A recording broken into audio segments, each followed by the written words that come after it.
Editors അവർ ആരംഭിക്കുന്നു. ആദ്യം പ്രധാന വാർത്തകൾ. അമ്മയുടെ സ്നേഹസ്പർശം പോലെ സുമിക്സ് കിഡ്സ് വെയർ. സിപിഐക്കെതിരെ സിപിഐഎം സംസ്ഥാന സമിതിയിൽ കോടിയേരിയുടെ നിശിത വിമർശനം. വൻകിട കയ്യേറ്റം ഒഴിപ്പിക്കുന്നതിൽ സിപിഐക്ക് ഇരട്ടത്താപ്പ്. ടാറ്റയുടെ കയ്യേറ്റം ഒഴിപ്പിക്കലിനെ എതിർത്തത് കാനം. സിപിഐ ബോധപൂർവം സിപിഐഎം വിരുദ്ധത സൃഷ്ടിക്കുന്നു.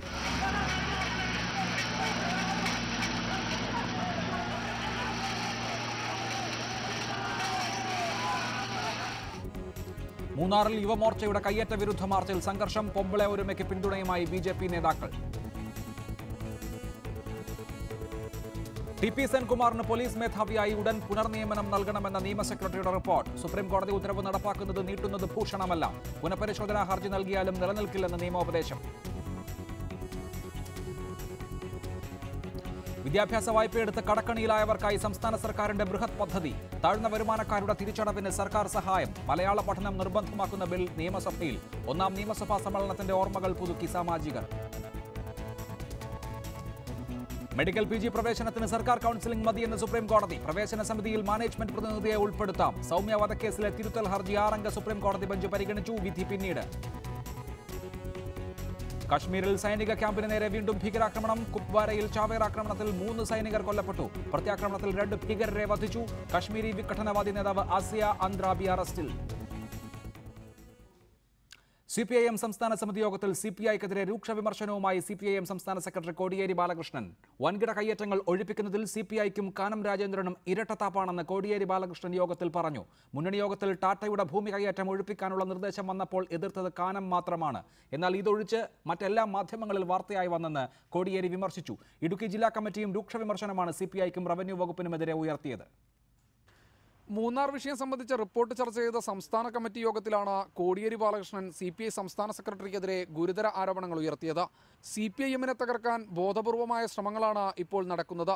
CPIയിലെ ഒരു വിഭാഗം നേതാക്കൾ തന്നെയാണ് ഇതിനു പിന്നിൽ. വൻകിട കയ്യേറ്റക്കാരെ ഒഴിപ്പിക്കണമെന്ന് തന്നെയാണ് CPIഎമ്മിൻ്റെയും LDFിൻ്റെയും നയമെന്ന കോടിയേരി യോഗത്തിൽ വ്യക്തമാക്കി. കയ്യേറ്റങ്ങൾ ഒഴിപ്പിക്കുന്ന കാര്യത്തിൽ ഇരട്ടത്താപ്പാണ് CPIക്ക്. ടാറ്റയുടെ കയ്യേറ്റം ഒഴിപ്പിക്കണമെന്ന കഴിഞ്ഞ LDF യോഗത്തിലെ നിർദ്ദേശം എതിർത്തത് CPI സംസ്ഥാന സെക്രട്ടറി കാനം രാജേന്ദ്രൻ മാത്രമാണ്. അതിന് ചില തടസ്സങ്ങളുണ്ടെന്നായിരുന്നു കാനത്തിൻ്റെയും CPIയുടെയും നിലപാട്. എന്നാൽ ഇതുമാത്രം മാധ്യമങ്ങളിൽ വാർത്തയായി വന്നില്ല. കോടിയേരി തുറന്നടിച്ചു. പക്ഷേ CPIയിലെ ഒരു വിഭാഗം മാത്രമാണ് CPI നിലപാട് സ്വീകരിക്കുന്നുള്ളൂ എന്നും ഭൂരിപക്ഷം നേതാക്കൾക്കും ഇതിൽ എതിർപ്പുണ്ടെന്നും അദ്ദേഹം യോഗത്തിൽ പറഞ്ഞു. പരസ്യമായി എതിർക്കരുതെന്ന നിർദ്ദേശം നിലനിൽക്കുമ്പോൾ തന്നെ ചില കാര്യങ്ങൾ തുറന്നു പറയാതെ പോകാനാകില്ലെന്നായിരുന്നു CPIഎം ഇടുക്കി ജില്ലാ ഘടകത്തിൻ്റെ നിലപാട്. റവന്യൂ വകുപ്പ് സർക്കാർ നയത്തിന് വിരുദ്ധമായാണ് പ്രവർത്തിക്കുന്നതെന്ന് അവർ കുറ്റപ്പെടുത്തി. തന്നിഷ്ടപ്രകാരമാണ് റവന്യൂ വകുപ്പിൻ്റെ ഇപ്പോഴത്തെ പ്രവർത്തനം. ഇടുക്കിയിൽ പട്ടയം നൽകുന്നതിൽ റവന്യൂ വകുപ്പ് പൂർണ്ണ പരാജയമാണെന്നും CPIയുടെ വകുപ്പിനെ കയറൂരി വിടാൻ അനുവദിക്കരുതെന്നും CPIഎം ഇടുക്കി ജില്ലാ കമ്മിറ്റി ആവശ്യപ്പെട്ടു. പ്രതിപക്ഷത്തേക്കാൾ വലിയ പ്രതിപക്ഷം ചമയുകയാണ് CPI എന്നായിരുന്നു യോഗത്തിലെ മറ്റൊരു വിമർശനം.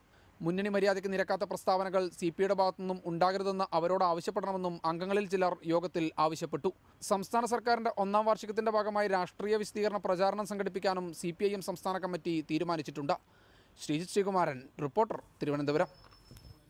ഈ വിഷയത്തിൽ ശ്രീ ഭ Surendra Babu, Shri Jacob George, advocate Jaishankar, Shri NM Pearson, Shri Harish Vasudevan തുടങ്ങിയവർ. ആദ്യം അഡ്വക്കേറ്റ് ജയശങ്കർ, ഇന്നലെ CPIയുടെ എക്സിക്യൂട്ടീവിന് ശേഷം ഇറക്കിയ പൊതുപ്രസ്താവന മൂന്നാറിലെ വൻകിട കയ്യേറ്റം ഒഴിപ്പിക്കലിന് അവധി ഉണ്ടാകരുത് എന്നായിരുന്നു. ഇന്ന് CPIഎമ്മിൻ്റെ സംസ്ഥാന സമിതി ചേരുമ്പോൾ അതിൽ സംസ്ഥാന സെക്രട്ടറി ടാറ്റായുടെ ഭൂമി ഒഴിപ്പിക്കുന്നതിന് ബുദ്ധിമുട്ടുണ്ട് എന്ന് LDFിൽ CPI സെക്രട്ടറി പറഞ്ഞതായി ആണ് CPIഎം ലേഖകർ റിപ്പോർട്ട് ചെയ്യുന്നത് തിരുവനന്തപുരത്തു നിന്നും. അങ്ങനെ ഈ വൻകിട കയ്യേറ്റം ഒഴിപ്പിക്കലിൻ്റെ കാര്യത്തിൽ എന്തുകൊണ്ടാണ് ഇടതുമുന്നണിയിൽ ഇത്ര ആശയക്കുഴപ്പവും അവ്യക്തതയും? ഇതൊരു ചക്കളത്തിപ്പോരാണോ? അങ്ങനെ വേണം വിചാരിക്കാൻ. കാരണം എന്താ വെച്ചാൽ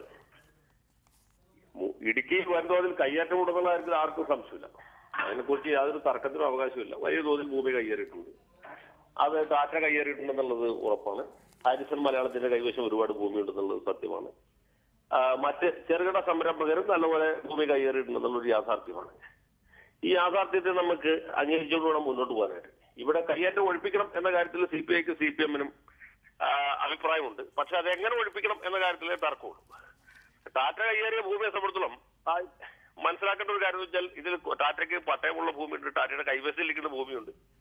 പതിറ്റാണ്ടുകളായിട്ട് നൂറ്റാണ്ടുകളായിട്ട് ടാറ്റ അല്ലെങ്കിൽ അവരുടെ മുൻഗാമികളുടെ കൈവശം വരുന്ന ഭൂമിയുണ്ട്. അത് അളന്ന് തിട്ടപ്പെടുത്തിയാൽ മാത്രമേ എത്ര കയ്യേറിയെന്ന് പറയാൻ കഴിയുള്ളൂ. ഏതാണ്ട് 75,000 ഏക്കർ കയ്യേറിയെന്നാണ് നമ്മുടെ ബഹുമാനപ്പെട്ട VS അച്യുതാനന്ദൻ നേരത്തെ പറഞ്ഞത്. 50,000 തൊട്ട് 75,000 വരെ ഏക്കർ ഭൂമി ടാറ്റ അനധികൃതമായി കയ്യേറി കൈവശം വെച്ചിട്ടുണ്ടെന്നുള്ളത് വ്യക്തമാണ്. പക്ഷെ ടാറ്റയുടെ കയ്യേറ്റം ആദ്യം ഒഴിപ്പിക്കണം എന്ന് പറയുന്നതിന്റെ പുറകിൽ വേറെ ദുഷ്ടലാക്കിട്ട്. കാരണം എന്താ വെച്ചാൽ ഈ സ്വകാര്യ സംരംഭകരെ എല്ലാവരും അതിനുശേഷമേ ഒഴിപ്പിക്കാൻ പറ്റുള്ളൂ എന്ന് പറയുന്നത് ഇത് ഒരിക്കലും ഒഴിപ്പിക്കാതിരിക്കാൻ വേണ്ടിയിട്ടാണ്. ഇവിടെ കയ്യേറ്റക്കാരെ സഹായിക്കുന്ന നിലപാടാണ് ചില ആളുകൾ കൈക്കൊണ്ടിട്ടുള്ളത്. അതുകൊണ്ടാണ് ടാറ്റയുടെ ആദ്യം ഒഴിപ്പിക്കട്ടെ. കാരണം ടാറ്റയുടെ ഒഴിപ്പിക്കൽ എളുപ്പമല്ലെന്ന് എല്ലാവർക്കും അറിയാം. എളുപ്പമല്ലെന്ന് ഞാനീ പറയുന്നത് കാനൻ രാജേന്ദ്രൻ പറഞ്ഞ പോലെയല്ല.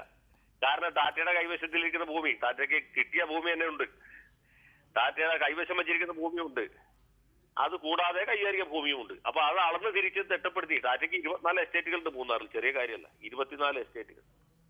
അത് മുഴുവൻ അളന്ന് തിട്ടപ്പെടുത്തി വരുമ്പോഴത്തേക്കും ഈ സർക്കാരിന്റെ കാലാവധിയല്ല, ഈ വരുന്നതിന്റെ പിന്നത്തെ സർക്കാരിന്റെ കാലാവധി കൂടി കഴിയും. അതാണ് സംവിധാനം. അതുകൊണ്ടാണ് ഇവര് ഈ കുരിശ് കൃഷിക്കാരും അതുപോലുള്ള ആളുകളൊക്കെ ടാറ്റയുടെ ആദ്യം ഒഴിപ്പിക്കട്ടെ, എന്നിട്ട് മറ്റത് ഒഴിപ്പിക്കാം. ശ്രീ VS അച്യുതാനന്ദനെയും മണി വെല്ലുവിളിക്കുന്നത് നിങ്ങൾ കേട്ടില്ലേ? മണി പരസ്യമായിട്ടാണ് വെല്ലുവിളിച്ചത്. കോടിയേരി ബാലകൃഷ്ണൻ പാർട്ടി കമ്മിറ്റിയുടെ അകത്താണ് പറഞ്ഞത്. മണി പറഞ്ഞില്ലേ? VSന് ഓർമ്മയുണ്ടോ ടാറ്റയുടെ കയ്യേറ്റം ഒഴിപ്പിക്കണം? ഇദ്ദേഹം എന്താ പറയാത്തത്? ഇപ്പൊ ഈ മണി പറയുന്നതിന്റെയും ലംബോദരൻ പറയുന്നതിന്റെയും ആൽബിൻ പറയുന്നതിന്റെ ഒക്കെ രഹസ്യം ഇത്രേ ഉള്ളൂ. ആദ്യം ടാറ്റയുടെ കയ്യേറ്റം ഒഴിപ്പിക്കട്ടെ, അത് കഴിഞ്ഞിട്ട് ഞങ്ങളുടെ കയ്യേറ്റം ഒഴിപ്പിക്കും. ശരി, അതാണ് അക്കാര്യത്തിൽ താങ്കൾ പറഞ്ഞു വെക്കുന്നത്. തുടരണം അഡ്വക്കേറ്റ് ജയശങ്കർ. ശ്രീ ഹരീഷ് വാസുദേവൻ, മൂന്നാറിനെ സംബന്ധിച്ച് ഇപ്പോഴത്തെ അടിയന്തര വിഷയം ടാറ്റയുടെ ഭൂമിയാണോ? ടാറ്റയുടെ ഭൂമിയെക്കുറിച്ച് എത്രയോ കാലമായി ചർച്ച നടക്കുന്നുണ്ട്. അത് ഭൂമി സർവേ നടത്തി തിരിച്ചു പിടിക്കുക തുടങ്ങിയ കാര്യങ്ങൾ നടത്തേണ്ടത് തന്നെയാണ്. പക്ഷേ അനിവാര്യമായി ഇപ്പോൾ മൂന്നാറിൽ വേണ്ടത് ടാറ്റയെ ഒഴിപ്പിക്കലാണോ? അഭിലാഷ്, ഈ ചർച്ച മുഴുവൻ ആധാരമാക്കിയിരിക്കുന്നത് ശ്രീ കാനം രാജേന്ദ്രൻ LDF യോഗത്തിൽ പറഞ്ഞു എന്ന് ശ്രീ കോടിയേരി ബാലകൃഷ്ണൻ CPM യോഗത്തിൽ പറഞ്ഞു എന്ന ലേഖകരുടെ റിപ്പോർട്ടിങ്ങിനെയാണ്. ഞാൻ ലേഖകരെ അവിശ്വസിക്കുകയല്ല. പക്ഷേ സെലക്റ്റീവ് ലീക്കിംഗ് എന്ന് പറയുന്ന ഒരു സംഭവമുണ്ട്. നാളെ നമ്മൾ ഈ ചർച്ച മുഴുവൻ നടത്തിയതിനു ശേഷം ശ്രീ കോടിയേരി ബാലകൃഷ്ണൻ പറയാൻ സാധ്യതയുള്ളത് അങ്ങനെ ഒരു വാദം ഉന്നയിച്ചിട്ടേ ഇല്ല എന്നുള്ളതാണ്. ഈ ചർച്ച മുഴുവൻ പോകുന്നത് മൂന്നാറിലെ യഥാർത്ഥ കയ്യേറ്റം ഒഴിപ്പിക്കൽ നടപടിയെ, പ്രത്യേകിച്ച് ശ്രീ 300 ഏക്കർ കയ്യേറിയ ശ്രീ റജി സക്കറിയാസിന്റെ കയ്യേറ്റം ഒഴിപ്പിക്കൽ നടപടി ഉൾപ്പെടെ മുഖ്യമന്ത്രിക്ക് മുമ്പാകെ ഇപ്പോൾ ഏറ്റവും ഒടുവിലത്തെ മീറ്റിംഗിൽ ജില്ലാ കളക്ടറും സബ് കളക്ടറും കൊടുത്തിട്ടുള്ള റിപ്പോർട്ടിൽ വളരെ വ്യക്തമായി പറയുന്ന 2000 ഏക്കർ കയ്യേറ്റം ഒഴിപ്പിക്കൽ നടപടികളിലേക്ക് സബ് കളക്ടർ നീങ്ങുന്നു എന്നുള്ളത് കൊണ്ടാണ്.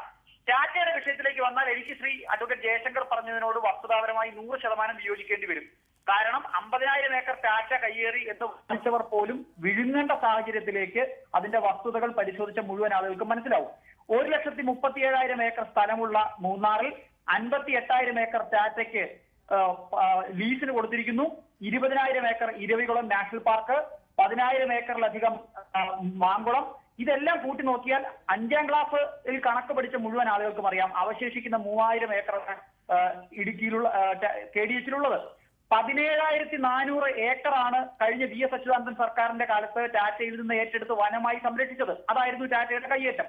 അവശേഷിക്കുന്ന കയ്യേറ്റം എത്രയാണെന്ന് ചീഫ് സെക്രട്ടറി, കേരളത്തിന്റെ ചീഫ് സെക്രട്ടറി നേരത്തെ അഫിഡവിറ്റ് നൽകിയിട്ടുണ്ട്. അത് 188 ഏക്കറാണ്. ഈ 188 ഏക്കർ സ്ഥലം ടാറ്റ കയ്യേറി എന്ന് സംസ്ഥാന സർക്കാരും സമ്മതിച്ചിട്ടുണ്ട്. അത് അളന്ന് തിട്ടപ്പെടുത്താൻ വലിയ റീസർവേ സംവിധാനങ്ങൾ വേണം എന്ന് റീസർവേ ഡയറക്ടറായിരുന്ന ബിജു പ്രഭാകർ സംസ്ഥാന സർക്കാരിന് റിപ്പോർട്ട് നൽകിയിട്ടുണ്ട്. ഇതൊക്കെ പരിശോധിക്കുമ്പോൾ ടാറ്റയുടെ 188 ഏക്കർ കയ്യേറ്റം ഒഴിപ്പിക്കേണ്ട എന്ന് കേരളത്തിൽ ഒരാൾക്കും അഭിപ്രായമില്ല. പക്ഷേ CPM ഇപ്പോൾ അത് ഉന്നയിക്കുന്നത് എല്ലാ ചർച്ചയും കൊണ്ടുവരുന്നത് മണിനാഥം ഉൾപ്പെടെ ഈ വിഷയം മുഴുവൻ വഴിതെറ്റിക്കുന്നത് യഥാർത്ഥ കയ്യേറ്റം ഒഴിപ്പിക്കലിലേക്ക് ഈ വിഷയം പോകരുത് എന്നുള്ളത് കൊണ്ടാണ്. റൈറ്റ്, അതാണ് താങ്കളുടെ നിലപാട്. തുടരണം. ശ്രീ ജേക്കബ് ജോർജ്, കോടിയേരി ബാലകൃഷ്ണൻ എന്ത് CPIM സംസ്ഥാന സമിതിയിൽ പറഞ്ഞു എന്നുള്ളത് ഞാൻ കേട്ടിട്ടില്ല. ആ സമിതി അംഗങ്ങളല്ലാതെ മറ്റാരും കേട്ടിട്ടില്ല. അതവിടെ നിൽക്കട്ടെ. പക്ഷേ CPIM-ന്റെ പൊതു നിലപാട് അവരുടെ നേതാക്കളോട് സംസാരിക്കുമ്പോഴും അവരുടെ നേതാക്കളുടെ ഈ പൊതുപ്രസംഗങ്ങളിൽ നിന്നുമൊക്കെ വ്യക്തമാകുന്നത് ഈ വൻകിട കയ്യേറ്റം ഒഴിപ്പിക്കലിൽ ആദ്യം ടാറ്റയെ ഒഴിപ്പിക്കണം എന്നുള്ളതാണ്.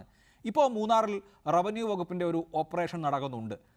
അത് ഈ കഴിഞ്ഞ 5-6 വർഷത്തിൽ നിന്ന് വിഭിന്നമായി കുറെ കൂടി കയ്യേറ്റക്കാരെ നോവിക്കുന്ന അല്ലെങ്കിൽ അവരെ പേടിപ്പെടുത്തുന്ന തരത്തിലുള്ള നടപടികൾ റവന്യൂ വകുപ്പിൻ്റെ ഭാഗത്തു നിന്ന് ഉണ്ടാകുന്നുണ്ട് എന്നുള്ളത് വ്യക്തമാണ്. അതാര് നിഷേധിച്ചാലും അത് അങ്ങനെ തന്നെയാണ്. അങ്ങനെയുള്ള ഒരു ഘട്ടത്തിൽ ഇതിനെ വിശാലമായ വൻകിട കയ്യേറ്റം അത് ടാറ്റയുടെ അല്ലേ കൂടുതൽ, അല്ലെങ്കിൽ ടാറ്റയല്ലേ ഏറ്റവും വലിയ കയ്യേറ്റക്കാരൻ തുടങ്ങിയ ചർച്ചയിലേക്ക് കൊണ്ടുപോകുന്നതിൽ എന്തെങ്കിലുമൊക്കെ രാഷ്ട്രീയം ഉണ്ടാകില്ലേ?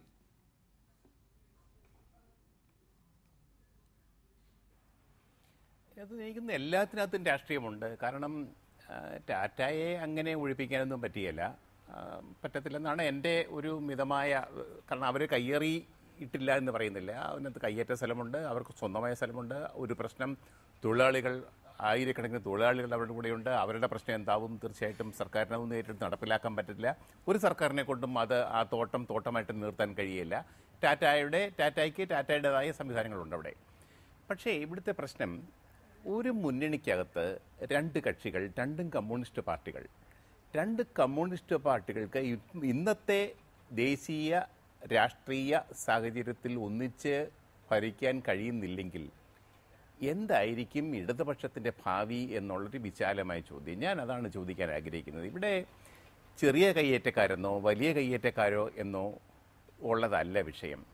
രണ്ട് പാർട്ടികൾ തമ്മിലുള്ള, രണ്ട് പാർട്ടികളുടെ നേതാക്കന്മാർ തമ്മിലുള്ള ഒരു സൗന്ദര്യപ്പിണക്കം, അല്ലെങ്കിൽ ഒരു ആശയ സംഘടനം, ഇതൊന്നും അല്ലെങ്കിൽ വ്യക്തിപരമായ ഒരു പോര്, ഇത് തന്നെയാണ് ഇതിന് കാരണം. ഇത് ഒരു പക്ഷേ CPI നേതാക്കന്മാർക്കും CPI നേതാക്കന്മാർക്കും ഇടതുമുന്നണി യോഗത്തിലോ അല്ലെങ്കിൽ രണ്ട് കക്ഷികൾക്ക് ഒന്നിച്ചിരുന്നോ ഒക്കെ സംസാരിച്ച് തീർക്കാവുന്നതേ ഉള്ളൂ. സാധാരണ ഞാൻ മുമ്പൊരിക്കലേ ഇവിടെ തന്നെ പറഞ്ഞിട്ടുള്ളതാണ് അഭിലാഷ്, ഒരു മുന്നണി, കേരളത്തിലൊരു മുന്നണി തിരഞ്ഞെടുപ്പിൽ പരാജയപ്പെടുന്നത് അവർക്ക് ഭരിക്കാൻ അറിയാൻ മേലഞ്ഞിട്ടല്ല, നല്ല കാര്യങ്ങൾ ചെയ്യാഞ്ഞിട്ടല്ല, ആ മുന്നണിക്കകത്തെ രാഷ്ട്രീയ കുഴപ്പങ്ങൾ കൊണ്ടും ജനങ്ങളുടെ മുമ്പിൽ പരിഹാസ്യരാവുന്നത് കൊണ്ടും മാത്രമാണ്. തീർച്ചയായിട്ടും ഇടതുമുന്നണിയിലെ രണ്ട് കമ്മ്യൂണിസ്റ്റ് പാർട്ടികൾ തമ്മിൽ നടത്തുന്ന ഇതുപോലെയുള്ള പ്രശ്നങ്ങൾ ഈ മുന്നണിയുടെ തന്നെ ഭാവി എഴുതിക്കൊണ്ടിരിക്കുകയാണ് എന്ന കാര്യം എല്ലാവരും. അത് ഒരു പ്രസക്തമായ രാഷ്ട്രീയ നിരീക്ഷണമല്ലേ അഡ്വക്കേറ്റ് ജയശങ്കർ? നോക്കൂ, സർക്കാരിൻ്റെ 1ാം വാർഷികം വെളിപ്പാടകലെയാണ്. 5 വർഷം മുൻപ് ഉമ്മൻചാണ്ടി സർക്കാരിൻ്റെ 1ാം വാർഷികം ഉണ്ടായ വേളയിൽ മാധ്യമങ്ങൾ വളരെ പോസിറ്റീവായിട്ടുള്ള ചർച്ചകളായിരുന്നു സംഘടിപ്പിച്ചുകൊണ്ടിരുന്നത്. ഇന്ന് അത്തരത്തിലുള്ള പോസിറ്റീവായ ചർച്ചകളല്ല സംഘടിപ്പിക്കുന്നത്. അത് മാധ്യമങ്ങൾക്ക് വിശേഷിച്ച് എന്തോ താല്പര്യം അതിലുള്ളത് കൊണ്ടല്ല, പോസിറ്റീവായ കാര്യങ്ങൾ അന്തരീക്ഷത്തിലേക്ക് വരുന്നില്ല എന്നുള്ളത് കൊണ്ടാണ്. ഇപ്പോൾ ഇന്ന് സർക്കാർ വളരെ സ്വാഗതാർഹമായ വായ്പ എഴുതിത്തള്ളലുമായി ബന്ധപ്പെട്ട ഒരു തീരുമാനമെടുത്തു. കഴിഞ്ഞ ദിവസമാണ് നഴ്സറി ജീവനക്കാരുടെ ഓണറേറിയം വർദ്ധിപ്പിക്കുന്നതുമായി ബന്ധപ്പെട്ട നല്ല തീരുമാനങ്ങളൊക്കെ എടുത്തത്. ഇതൊക്കെ പോസിറ്റീവായി ചർച്ച ചെയ്യാവുന്നതാണ് കേരളത്തിൻ്റെ പൊതുസമൂഹം. അത് ചർച്ച ചെയ്യുന്നത് തടയുന്ന വിധത്തിൽ വലിയ തോതിൽ വിവാദങ്ങൾ ഉയർന്നു വരികയാണ്. CPIക്കെതിരെ ഒരു കുറ്റപത്രം തയ്യാറാക്കുന്നു, CPIMനെതിരെ ഒരു കുറ്റപത്രം തയ്യാറാക്കുന്നു. അത് പബ്ലിക് ഡൊമൈനിലേക്ക് പൂർണ്ണമായി വന്നിട്ടില്ലെങ്കിലും അങ്ങനെയൊക്കെയാണ് കാര്യങ്ങളെന്ന് എല്ലാവർക്കും അറിയാം. ഈ നല്ല അന്തരീക്ഷം വേണ്ട എന്ന് ഈ രണ്ട് പാർട്ടികളും തീരുമാനിച്ചതാണോ? ഇപ്പോൾ ഇവിടെ പറഞ്ഞ കാര്യം വളരെ പ്രസക്തമാണ്. ഈ സർക്കാർ ഈ കഴിഞ്ഞ ഒരു കൊല്ലത്തിനിടയ്ക്ക് വളരെയധികം നല്ല കാര്യങ്ങൾ ചെയ്തിട്ടുണ്ട്. മന്ത്രിമാരെല്ലാവരും തന്നെ, എല്ലാവരും അല്ലെങ്കിൽ ഒട്ടുമിക്കവരും തന്നെ നല്ലപോലെ കഠിനാധ്വാനം ചെയ്യുന്നവരും ജനോപകാരപ്രദമായ പരിപാടികൾ നടത്തി നല്ല പേരെടുക്കണമെന്ന് താല്പര്യമുള്ളവരുമാണ്. പ്രത്യേകിച്ച് ശ്രീ തോമസ് ഐസക്കിനെ പോലെ, മാത്യു ടി തോമസിനെ പോലെ, സുധാകരനെ പോലെ ഒരുപാട് പേരുണ്ട്. ശൈലജ ടീച്ചർ അടക്കമുള്ള ആളുകളൊക്കെ നല്ലപോലെ കഠിനമായ ജോലി ചെയ്യുന്നവരാണ്, പ്രവർത്തിക്കുന്നവരുണ്ട്. പക്ഷെ ഇതൊന്നും ഇവിടെ ചർച്ചാ വിഷയമാകുന്നില്ലെന്നുള്ളൊരു സത്യമാണ്. ഇവിടെ മണിയുടെ അസംബന്ധ പ്രസ്താവനകൾ, അതുപോലുള്ള കാര്യങ്ങൾ, അല്ലെങ്കിൽ ഈ മുന്നണിയിലെ ഇരു പാർട്ടികൾ തമ്മിലുള്ള മൂപ്പിളമ തർക്കവും ചേരിപ്പോരും അല്ലെങ്കിൽ വെഴുപ്പലക്കലും ഒക്കെ സമയാസമയങ്ങളിൽ ഉണ്ടായിക്കൊണ്ടിരിക്കുന്നത് പലപ്പോഴും ഒരു ഇഷ്യൂ അല്ലാത്ത കാര്യങ്ങളാണ് ചർച്ച ചെയ്യുക. നോൺ ഇഷ്യൂ ആയിട്ടുള്ള കാര്യങ്ങൾ, അതിരപ്പള്ളി ജലവൈദ്യുതി പദ്ധതി നോക്കുക, മൂന്നാറൊക്കെ അവിടെ നിൽക്കട്ടെ. അതിരപ്പള്ളി ജലവൈദ്യുതി നമുക്കറിയാവുന്ന ഒരു കാര്യമാണ്, ഒരിക്കലും ഒരു കാരണവശാലും നടപ്പാക്കാൻ പറ്റാത്തൊരു കാര്യമാണ്. അവിടെ അണ കെട്ടിക്കഴിഞ്ഞാൽ ആവശ്യത്തിന് വെള്ളം ഉണ്ടാകില്ല, വെള്ളം ഉണ്ടായാലല്ലേ വൈദ്യുതി ഉത്പാദിപ്പിക്കാൻ പറ്റും. അണ കെട്ടുന്നതിന് വേണ്ടി കടമെടുക്കുന്ന സംഖ്യയുടെ പലിശ അടച്ചു തീർക്കാൻ പോലും അവിടെ ഉത്പാദിപ്പിക്കും എന്ന് പറയപ്പെടുന്ന വൈദ്യുതി കൊണ്ട്, വൈദ്യുതിയുടെ വില കൊണ്ട് സാധിക്കില്ല. അത് കാലാകാലങ്ങളിൽ മന്ത്രിമാരായിരുന്ന എല്ലാ ആളുകൾക്കും ബോധ്യമായിട്ടുള്ളതാണ്. AK ബാലനോട് ചോദിച്ചാൽ പുള്ളി പറയും ഇത് നടപ്പാക്കാൻ പറ്റുന്ന കാര്യമല്ല. അങ്ങനെ EP ജയരാജനോടും നമ്മൾ ഇതായിട്ട് ചോദിച്ചാൽ, കൃത്യമായിട്ട് ചോദിച്ചാൽ പുള്ളി പറയും ആർക്ക് നടപ്പാക്കാൻ പറ്റാത്തൊരു കാര്യമാണ്, നടപ്പാക്കിയിട്ട് ഒരു വിശേഷമില്ലാത്ത കാര്യമാണ്. അതിനെക്കുറിച്ചാണ് ഇവിടെ വലിയ ചർച്ചകൾ നടക്കുന്നത്, അതിനെക്കുറിച്ചാണ് വലിയ തർക്കങ്ങൾ നടക്കുന്നത്. അപ്പൊ നോൺ ഇഷ്യൂ ആണ്, ഇഷ്യൂവേ അല്ല. അങ്ങനെയുള്ള കാര്യങ്ങളെ കുറിച്ചിട്ട് ഈ രണ്ട് പാർട്ടികളും സൈദ്ധാന്തിക തലത്തിലും രാഷ്ട്രീയ തലത്തിലും രീതിയിലും ഒക്കെ പരസ്യമായിട്ടും രഹസ്യമായിട്ടും മറ്റു തരത്തിലും തർക്കങ്ങൾ ഉണ്ടാക്കിയാണ്. ഇതൊക്കെ ഒരു മേശയ്ക്ക് അപ്പുറം ഇപ്പുറം ഇരുന്ന് സംസാരിച്ചാൽ 10 മിനിറ്റ് കൊണ്ട് പരിഹരിക്കാവുന്ന കാര്യങ്ങളുള്ളൂ, മൂന്നാറിലെ കാര്യം അടക്കം. അത് ചെയ്യുന്നതിന് പകരം ഈ രീതിയിലുള്ള പ്രസ്താവനകളിലേക്ക് പോകുന്നു. ഒരു കൂട്ടർ മറ്റവരെ ഒളിയമ്പ് ചെയ്യുന്നു, ഇവർ മറ്റു രീതിയിൽ ചെയ്യുന്നു. ഫേസ്ബുക്കിൽ പുലിമുരുകനിലെ മോഹൻലാലിന്റെ അഭിനയത്തെ കുറിച്ച് ഇവിടെ രണ്ട് നേതാക്കന്മാരെ ഇവിടെ തർക്കം നിൽക്കുന്നു. ആലോചിച്ച് നോക്കി, എവിടെയെങ്കിലും കേട്ടോ. മോഹൻലാലിന്റെ അവരെ ഇഷ്ടപ്പെടുന്നവരുണ്ട്, ഇഷ്ടപ്പെടാത്തവരുണ്ട്, ഇല്ലേ? പുലിമുരുകൻ മഹത്തായ സിനിമയുടെ അഭിപ്രായമുള്ളവരുണ്ട്, പുലിമുരുകൻ പൊളിപ്പടമെന്ന അഭിപ്രായം. ഇതൊക്കെ മനുഷ്യരല്ലേ? അത് CPIക്കകത്ത് തന്നെ പല അഭിപ്രായങ്ങളുണ്ടാവും. ഇപ്പൊ എനിക്കുള്ള അഭിപ്രായം ആയിരിക്കില്ല പന്ന്യൻ രവീന്ദ്രനുള്ള അഭിപ്രായം, പന്ന്യന്റെ അഭിപ്രായം ആയിരിക്കില്ല ഇസ്മായിലിന്റെ അഭിപ്രായം, അതായിരിക്കില്ല കാരത്തിന്റെ അഭിപ്രായം. അത് മനുഷ്യ സഹജമായിട്ടുള്ള കാര്യമാണ്. CPM-നകത്തും അതുപോലെ തന്നെ എനിക്ക് ഉറപ്പാണ്. അതൊക്കെ ഫേസ്ബുക്കിൽ കൂടി രണ്ട് പാർട്ടികൾ തമ്മിൽ ഒരു തർക്കമാക്കി വളർത്തിയെടുക്കാന്ന് ചെറിയ കാര്യമാണ്. അതൊക്കെ നമ്മുടെ നേതാക്കന്മാരെ നമ്മൾ പൂട്ട് തൊടേണ്ട ഈ കാര്യത്തിലൊക്കെയാണ്. ഒരു കാര്യമുള്ള കാര്യമല്ല. ഇപ്പൊ കോൺഗ്രസ്സുകാരും ലീഗുകാരും തമ്മിൽ തർക്കം ഉണ്ടായത് എന്തെങ്കിലും പണം ഉണ്ടാക്കാനുള്ള കാര്യങ്ങളെ കുറിച്ച്, അല്ല അഴിമതി എങ്ങനെ ശാസ്ത്രീയമായിട്ട് നടത്താന്നുള്ള കാര്യത്തെ കുറിച്ചായിരിക്കും. അതിന് ന്യായമുണ്ട്. കാരണം എന്ന് വെച്ചാൽ ഈ പണം ഉണ്ടാക്കാൻ വേണ്ടിയുള്ള ഈ സംവിധാനം പ്രവർത്തിക്കുന്നത് നമുക്ക് അവർ കുറ്റം, അല്ലെങ്കിൽ അഞ്ചാം മന്ത്രിയെ കുറിച്ചിട്ടായിരിക്കും, അല്ലെങ്കിൽ സമുദായ പ്രീണനത്തെ കുറിച്ചായിരിക്കും, അല്ലെങ്കിൽ മറ്റെന്തെങ്കിലും കാര്യത്തെ കുറിച്ചിട്ടായിരിക്കും, ബാർക്കോഴയെ കുറിച്ചിട്ടായിരിക്കും. ഇവിടെ അങ്ങനെയല്ലോ, ഒരു കാര്യമുള്ള കാര്യത്തെ കുറിച്ചല്ല ഈ തർക്കങ്ങളും വഴക്കുകളും ഒക്കെ നടക്കുന്നത്. ഇല്ലേ, മൂന്നാറിൽ നിന്ന് കയ്യേറ്റക്കാരെ ഒഴിപ്പിക്കണം എന്നുള്ള കാര്യത്തിൽ ഒരാൾക്കും ഒരു വ്യത്യാസമില്ല. പിന്നെ ടാറ്റയെ ആദ്യം ഒഴിപ്പിക്കണോ, അത് ബിർളയെ ആദ്യം ഒഴിപ്പിക്കണോ എന്നുള്ള, അതോ കുരിശ് കൃഷിക്കാരെ ആദ്യം ഒഴിപ്പിക്കണോ എന്നുള്ളതാണ് ഇവിടുത്തെ തർക്കം.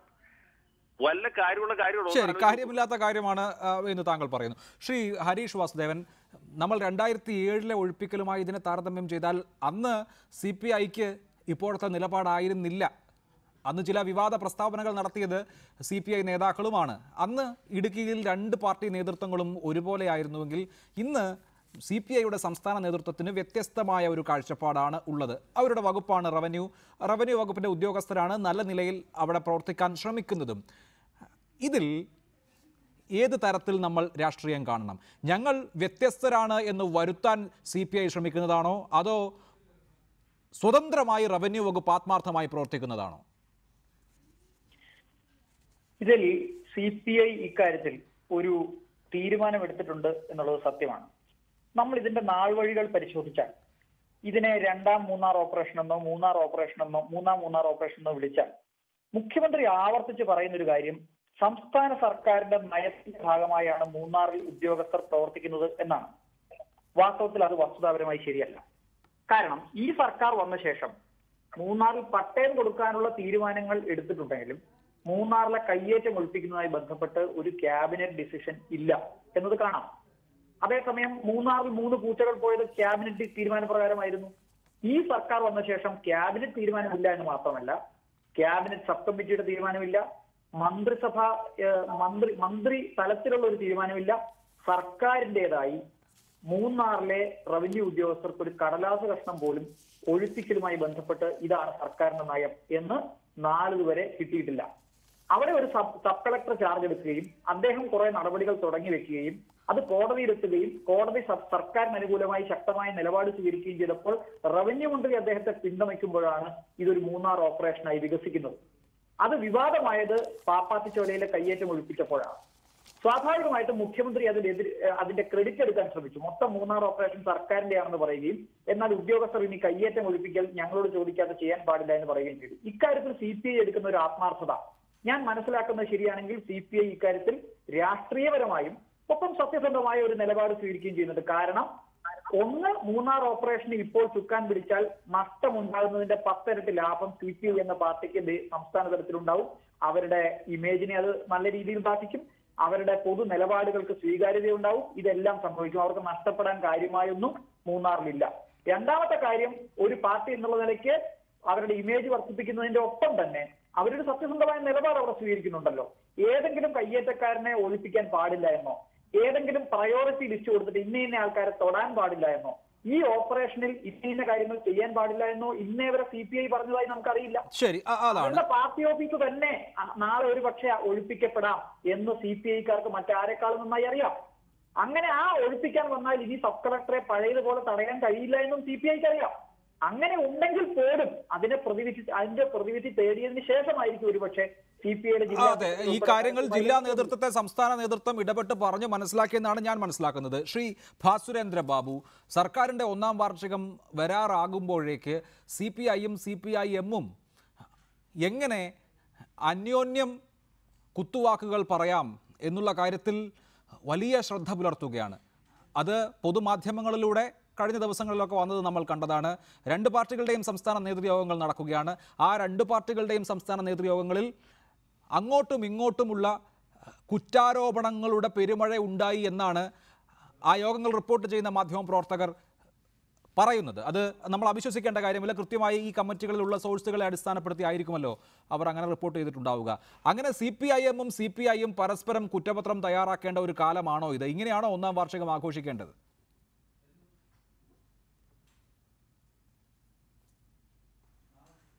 അല്ല, 1ാം വാർഷികം വരുന്നു.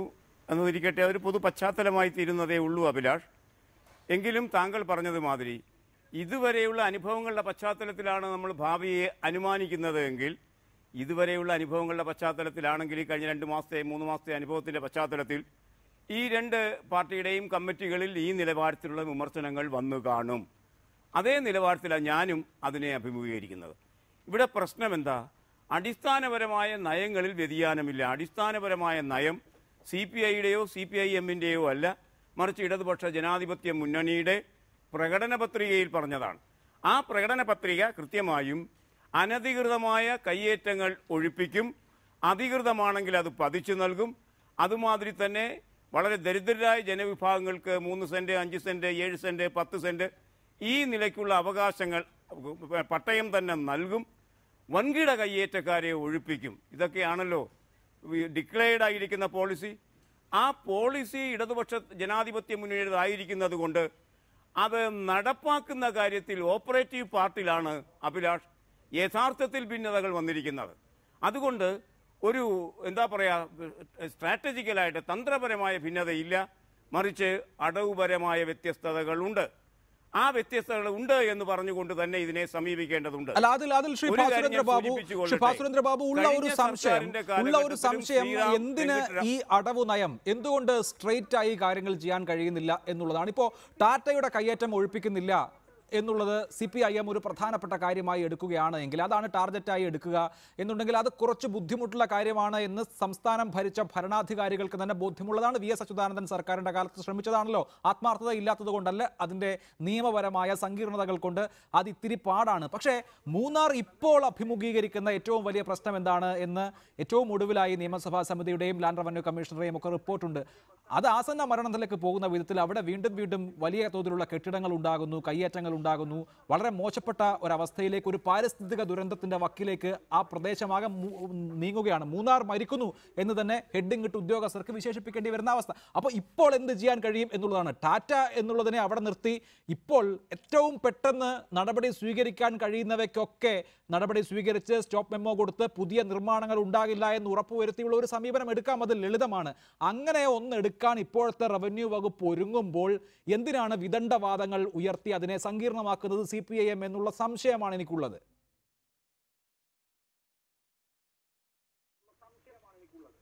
അല്ല, അതിനകത്ത് താങ്കൾ സൂചിപ്പിക്കുന്നത് മാതിരി ലളിതമായിരുന്നുവെങ്കിൽ എത്ര എളുപ്പമായിരുന്നേനെ അഭിലാഷ്. സത്യത്തിൽ 1/1/77 ആ കട്ട് ഓഫ് ഡേറ്റ് ഉണ്ടല്ലോ, ഭൂനിയമവുമായി ബന്ധിപ്പിച്ച ആ നിയമത്തിൻ്റെ കാര്യത്തിൽ ഉള്ള പ്രശ്നങ്ങൾ പോലും അപ്ലൈ ചെയ്താൽ പോലും പരിഹരിക്കപ്പെടുന്ന കാര്യങ്ങളല്ല മൂന്നാറിലുള്ളത്. അതിന് മൂന്നാറുമായി ബന്ധിപ്പിച്ച് പ്രത്യേക പരിഗണന, അത് ഭരണകക്ഷിയും പ്രതിപക്ഷവും ചേർന്ന്, എല്ലാ പാർട്ടികളും ചേർന്ന്, രാഷ്ട്രീയ പ്രസ്ഥാനങ്ങൾ മാത്രമല്ല, ബഹുജന സംഘടനകൾ, പരിസ്ഥിതി സംഘടനകൾ, അതുമാതിരി തന്നെ സ്വതന്ത്രരായ മറ്റ് ജനവിഭാഗങ്ങൾ, പാരിസ്ഥിതി പ്രവർത്തകർ, ഇതൊക്കെ ചേർന്നുണ്ടാക്കുന്ന ഒരു ഉയർന്ന സമവായത്തിലൂടെ മാത്രമേ പരിഹരിക്കപ്പെടൂ. ഇവിടെ പ്രശ്നം ഞാൻ പറയാം. ഞാൻ മനസ്സിലാക്കുന്നത് CPI-CPM തർക്കം ഉടലെടുക്കുന്നത് ഇപ്പോൾ മാധ്യമങ്ങൾ പ്രചരിപ്പിക്കുന്നത് മാതിരി, ഒരുപക്ഷെ താങ്കൾ ഇപ്പോൾ പറഞ്ഞത് മാതിരി തന്നെ CPI ഇതൊക്കെ പരിഹരിക്കാൻ തയ്യാറായി മുന്നോട്ട് പോകുമ്പോൾ CPM കണ്ടോ ഇതാ അവരെ എതിർക്കുന്നു. മാധ്യമങ്ങൾ ആഘോഷിക്കുന്ന ഒരു സംഘഗാനമാണ് ഇത്. അവരെ കുറ്റപ്പെടുത്തുകയല്ല, അത്തരം സംഘഗാന ആലാപനത്തിനെ എതിർക്കുന്നില്ല CPI. സത്യത്തിൽ അവിടെ നടപ്പാക്കപ്പെടുന്നത് CPIയുടെയും CPMൻ്റെയും നയമല്ല, ഇടതുപക്ഷ ജനാധിപത്യ മുന്നണി മുന്നോട്ട് വെച്ചിട്ടുള്ള പ്രകടന പത്രികയിൽ പറഞ്ഞിട്ടുള്ള കാര്യമാണ്. അങ്ങനെ ചെയ്യുമ്പോൾ നാം മനസ്സിലാക്കേണ്ടത് ഒരു ഉദ്യോഗസ്ഥനെ മുൻനിർത്തി മാധ്യമങ്ങൾ അനുധാവനം ചെയ്തുകൊണ്ട് ഒരു കുടിയൊഴിപ്പിക്കലോ കുടിയിറക്കലോ ഒക്കെ ചെയ്യാവുന്ന നിലയ്ക്കുള്ള അന്തരീക്ഷമല്ല, അത്തരത്തിലുള്ള പ്രശ്നങ്ങളുമല്ല അവിടെ നിൽക്കുന്നത്. ഒരു ഘട്ടത്തിൽ ഇത്തരം അവിവേകപൂർണ്ണമെന്ന് നമുക്കിപ്പോൾ വിളിക്കാവുന്ന 2007 താങ്കൾ സൂചിപ്പിച്ചത് മാതിരി ചില ഇടപാടുകൾ നടത്തി. അങ്ങനെ നടത്തിയപ്പോൾ ആ പൊളിച്ചു മാറ്റപ്പെട്ട റിസോർട്ടുകളെ തന്നെ സംരക്ഷിക്കുകയാണ് കോടതി ചെയ്തത്.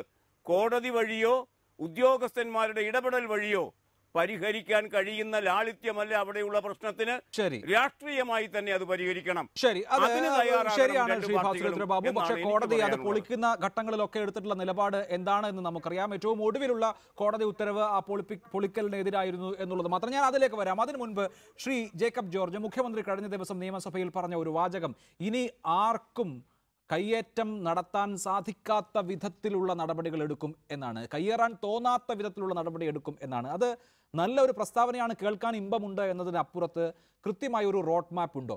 ഇടതുപക്ഷ ജനാധിപത്യ മുന്നണിയെ സംബന്ധിച്ച് ഈ രണ്ട് പാർട്ടികളുടെയും നേതാക്കൾ നടത്തുന്ന വാചാടോപത്തിനപ്പുറത്ത് കൃത്യമായ ഒരു പ്ലാൻ ഈ വിഷയത്തിൽ ഉണ്ട് എന്ന് താങ്കൾ കരുതുന്നുണ്ടോ?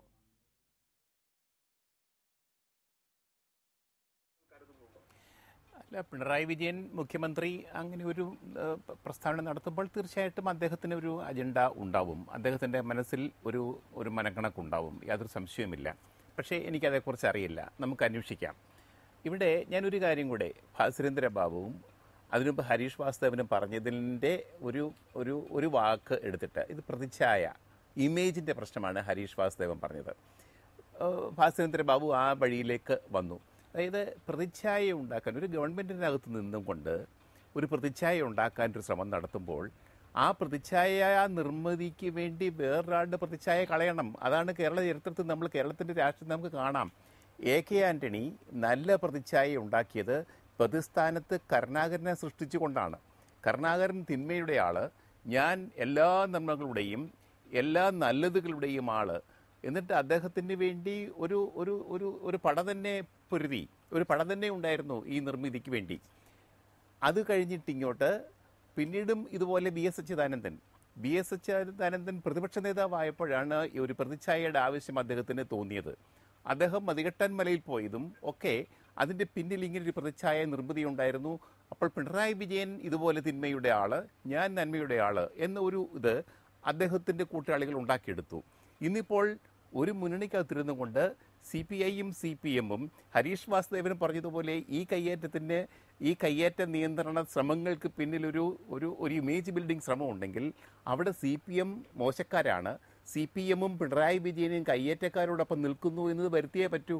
തീർച്ചയായിട്ടും അങ്ങനെ ഒരു ചിന്തയുണ്ടെങ്കിൽ, അങ്ങനെ ഒരു അജണ്ടയുണ്ടെങ്കിൽ, ഒരു മുന്നണിക്കത്തിരുന്നു കൊണ്ട് രണ്ട് കമ്മ്യൂണിസ്റ്റ് പാർട്ടികൾ തമ്മിൽ ഇങ്ങനെ ഒരു സംഭവം ഏറ്റുമുട്ടൽ നടത്തുന്നതിൻ്റെ രഹസ്യവും പിന്നാമ്പുറവും ഇതാണെങ്കിൽ തീർച്ചയായിട്ടും അത് നിർഭാഗ്യകരമാണ്, അപകടകരവുമാണ്. റൈറ്റ്, അത് നല്ലൊരു നിരീക്ഷണമാണ്. അഡ്വക്കേറ്റ് ജയശങ്കർ, കഴിഞ്ഞ സർക്കാരിൻ്റെ കാലത്ത് ഉമ്മൻചാണ്ടി പെട്ടെന്നൊരു മദ്യനയം പ്രഖ്യാപിക്കാൻ തന്നെ കാരണം കമ്മിറ്റികളിലൊക്കെ ആവർത്തിക്കപ്പെട്ട ഞാൻ മാത്രം മദ്യവിരുദ്ധനും മറ്റെല്ലാവരും മദ്യാനുകൂലികളും എന്ന സമവാക്യം ഉണ്ടാക്കിയതിനെതിരെയുള്ള ഒരു പ്രതികരണമായിരുന്നു.